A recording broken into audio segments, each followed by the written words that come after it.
Bienvenue dans ce débrief solo numéro 17. Le concept est simple, j'appuie sur le bouton et vous avez tout ce que je sais sur un sujet lié au personal branding en moins de 10-15 minutes. Pour ceux qui ne me connaissent pas, moi c'est Mathieu Bernard, je suis le créateur de ce podcast, Bonne Réputation, et coach en personal branding pour entrepreneurs et dirigeants. Et aujourd'hui, on va traiter d'un sujet qui revient tout le temps en fait, c'est qu'est-ce qu'il faut suivre, quels sont les indicateurs de performance à suivre, à mesurer sur LinkedIn pour avoir des résultats prédictibles. C'est une vraie question puisque quand on parle de branding, de personal branding, c'est légitime de se dire: «Mais comment on mesure tout ça?» parce que c'est des efforts investis, c'est du temps, c'est de l'argent. Il y a moyen de le mesurer. On peut pas tout mesurer, mais il y a moyen quand même de bien mesurer les choses et en suivant, les bonnes métriques, moi ce que je peux vous dire, c'est que j'arrive à faire, plus de 100 de plus 100 sur ma visibilité cette année et plus de 50 de chiffre d'affaires, enfin mon chiffre d'affaires augmente, la croissance de mon activité augmente. Tout ça sans faire plus d'efforts, en tout cas plus de posts sur LinkedIn. Donc avec le même effort, année après année, j'augmente mon efficacité parce que je mesure les bonnes choses. Moi, je viens du e-commerce, je suis pas sorti du bois comme ça en faisant du personal branding. Ça fait 15 ans que je fais du marketing. Je viens de grosses boîtes comme LVMH, Unilever où on mesurait absolument tout. Donc même si c'est un peu moins, détaillé qu'avant, j'ai toujours cette culture de mesurer. Les métriques, sont hyper importantes en marketing. Ce qu'on mesure pas, on peut pas l'améliorer. Donc voilà, la promesse de cet épisode, c'est que je vais vous expliquer et je vais me reprendre sous les yeux, ma liste d'indicateurs de performance. Je vais vous expliquer ce qu'il faut suivre pour savoir si vos efforts valent le coup, déjà. Est-ce que l'effort investi vaut le coup? Et comment avoir une prédictabilité sur ses résultats, business avec LinkedIn? Parce que ça, c'est aussi une vraie question. C'est bien d'avoir des résultats, mais il vaut mieux que ce soit prédictible quand même. Sinon, on ne sait pas s'il faut continuer à investir. Donc, je vais faire ça en 3 étapes. Je vais repartir de ce que font vraiment vos prospects et donc les gens sur LinkedIn, c'est important de le comprendre.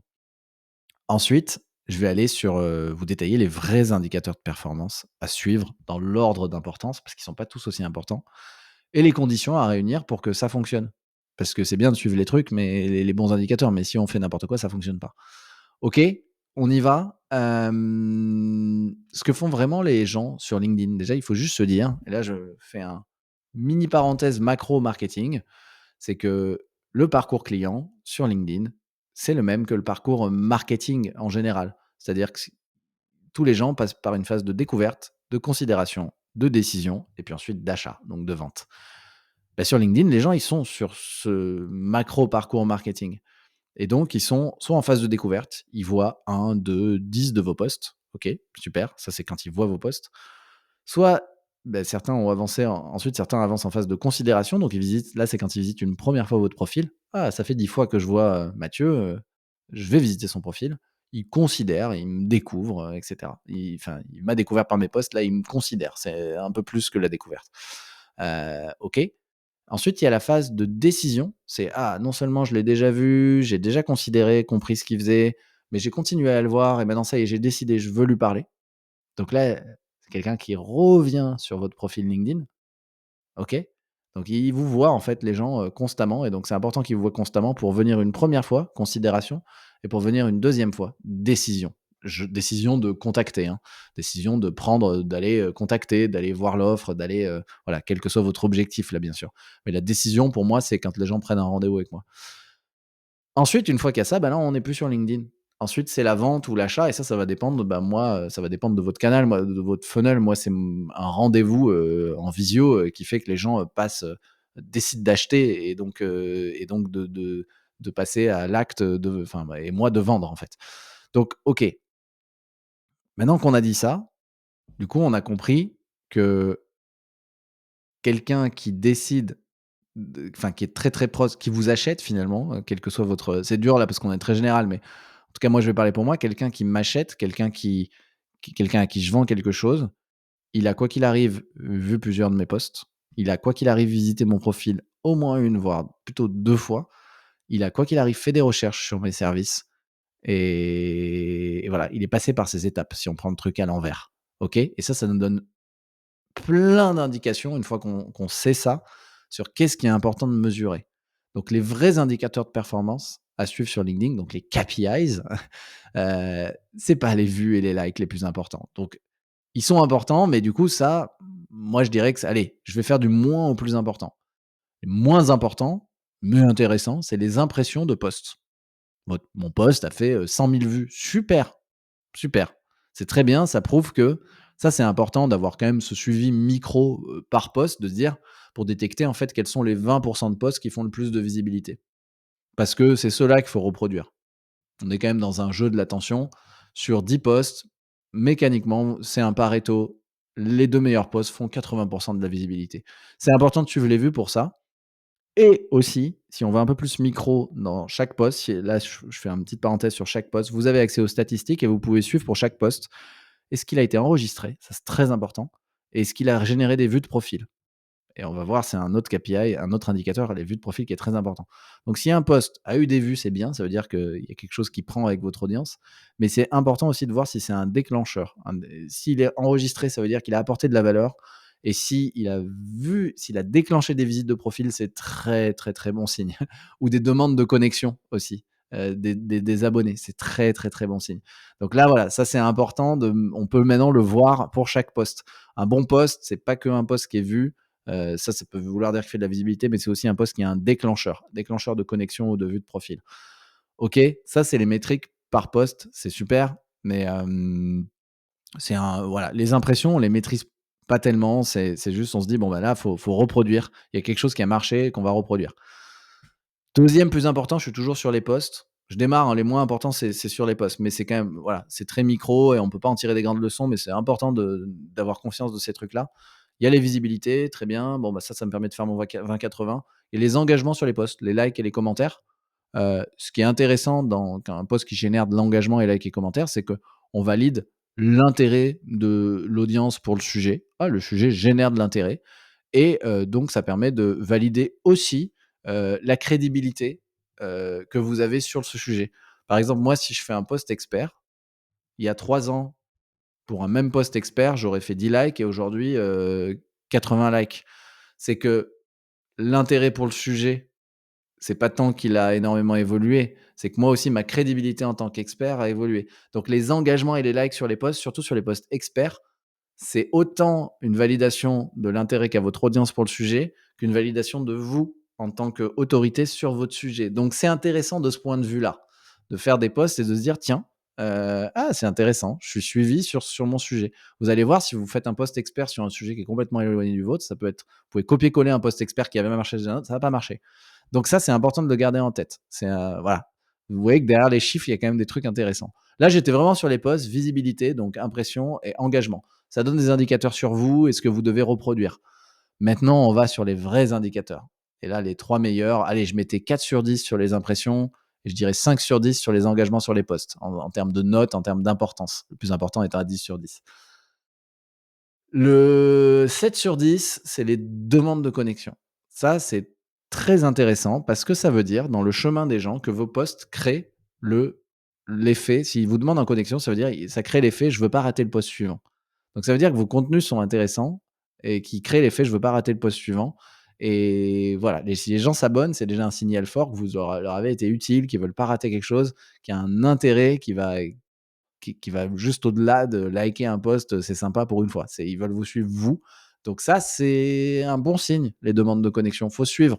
Moi, je fais aucune demande, mais je suis le nombre d'abonnés et je suis aussi, quel post génère des abonnés. Ça, c'est vraiment, vraiment important. Ensuite, encore mieux, mais souvent ça va avec les demandes de connexion, c'est les visites de profil.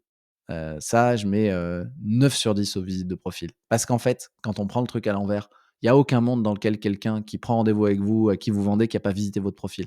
Donc en fait, s'il y a pas de visite de profil, il se passe rien.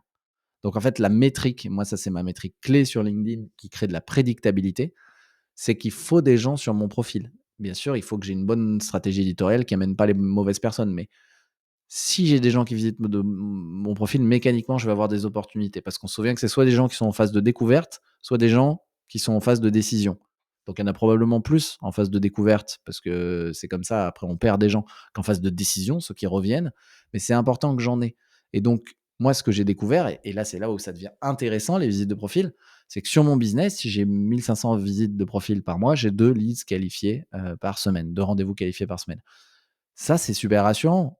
C'est que j'ai une prédictibilité. C'est-à-dire que si ça baisse, je sais que je vais avoir moins de rendez-vous. Si ça monte, je vais avoir plus de rendez-vous.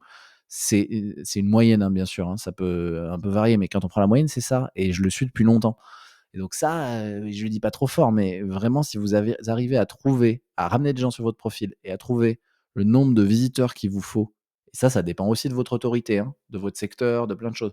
Pour avoir des bonnes opportunités, c'est de l'or en barre parce qu'ensuite, vous pouvez piloter votre stratégie en fonction de ça.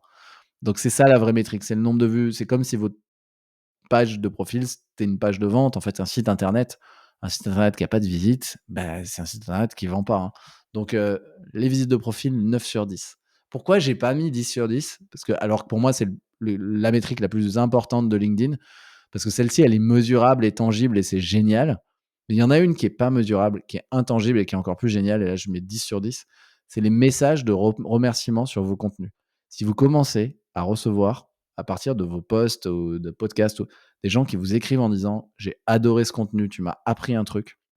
Ça, c'est prouvé. C'est si des gens prennent le temps de vous faire des retours positifs sur vos contenus en disant: «Ça m'a aidé», ça veut dire qu'il y a des gens qui sont prêts à payer pour demander votre aide. C'est le signal que, en fait, votre contenu va convertir et ça, c'est malheureusement intangible, mais c'est le signal le plus fort qui existe et c'est vraiment, vraiment, partagé, étudié et cetera. À partir du moment où il y a des gens qui vous écrivent, c'est que c'est bon, c'est qu'il y a un truc, vous avez compris le truc qui active les gens, qui fait qu'ils prennent, quelques minutes de leur temps précieux pour vous dire, «J'adore ce que tu fais», ça veut dire qu'il y en a d'autres qui vont prendre quelques minutes de leur temps précieux pour prendre rendez-vous.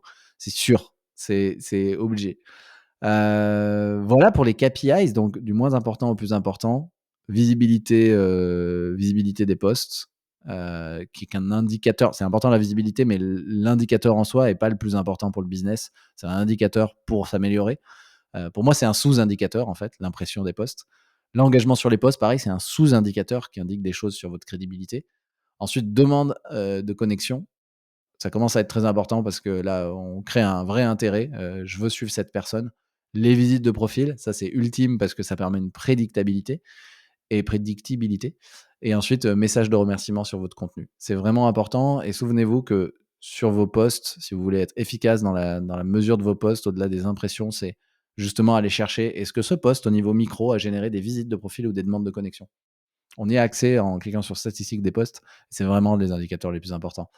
Les conditions pour que tout ça, ça marche, bien sûr, c'est avoir un profil qui est paramétré pour la conversion, hein. Donc, ça veut dire qu'il faut avoir un super profil qui est taillé comme une page de vente. Ça, je l'explique à tort et à travers dans mes newsletters et mes podcasts. Donc, vous pouvez retrouver ça en allant dans ma newsletter. Comment tailler j'ai écrit une newsletter numéro 67, comment tailler son profil LinkedIn comme une page de vente, avec proposition de valeur, éléments de réassurance, appel à l'action unique. Donc ça, c'est très important.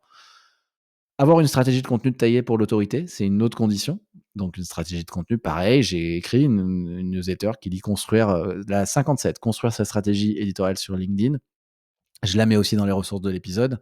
C'est, bah, la bonne stratégie avec la conviction, les bons messages, les thématiques, le bon rythme, c'est vrai et le bon mix de posts, c'est très, très important. Voilà, sachement, j'en fais un point aussi particulier, le bon mix de posts qui génère des visites de profil. Parce qu'il y a des posts experts, il y a des posts retour d'expérience, il y a des posts actu entreprise. Ils ont des missions différentes et donc il faut avoir aussi le bon mix de posts. Parce qu'il y a des posts qui font de la visibilité, il y a des posts qui déclenchent. Et il y a des posts qui. Ouais, il y a des posts qui. Oui, c'est ça. Il y a des posts qui font de la visibilité et il y a des posts qui sont des déclencheurs. Et c'est pas les mêmes posts. Donc il y a le mix de posts aussi. Et j'ai fait une newsletter, la 73, les 3 types de contenus à mixer pour créer une stratégie qui convertit. Je mets les ressources de ces newsletters, dans l'épisode, parce que ça, c'est les conditions pour que ça marche. Et une fois que si vous réunissez ces conditions et que vous suivez les bonnes choses, je peux vous garantir que ça va marcher. Après, c'est qu'une question de temps. C'est tout pour ce débrief sur les KPIs, indicateurs de performance. Si vous voulez aller un peu plus loin, j'ai écrit une newsletter complète sur le sujet, donc vous y avez accès à l'écrit. Je mets ça dans les notes de l'épisode. Si ça vous a plu, partagez cet épisode à quelqu'un à qui ça pourrait être utile. Mettez-moi 5 étoiles sur Spotify, Apple Podcast, ça prend 2 secondes. Envoyez moi un message sur LinkedIn, ça me fera super plaisir ou posez-moi des questions, Engueulez-moi si c'était pas assez bien, pour que je m'améliore, parce que là, je suis tout seul face à mon micro et je vous dis à très bientôt sur Bonne Réputation. Salut!